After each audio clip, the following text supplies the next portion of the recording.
रामदास आठवले यांनी आपल्याच पक्षावर नाराजी व्यक्त केली।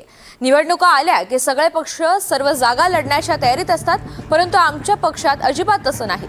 जागांसाठी इतर पक्षांकडे भीक मागावी लागते असं विधान करत त्यांनी तीव्र नाराजी व्यक्त केली आहे। मित्र पक्षांनी जागा दिल्या नाही, जर बीजेपीने जागा दिली नाही तर ज्या ठिकाणी एकनाथ शिंदेच्या शिवसेनेची ताकद आहे त्यांच्यासोबत युती करायची, ज्या ठिकाणी अजितदादा पवार यांची ताकद आहे ते त्यांच्यासोबत युती करायची, ते आपले मित्र पक्ष आहेत।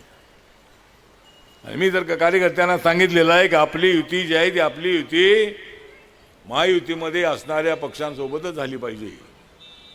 आपली युती काँग्रेस, शरद पवार साहेबांचे राष्ट्रवादी किंवा काँग्रेस पक्ष यांच्यासोबत अजिबात करायची नाही।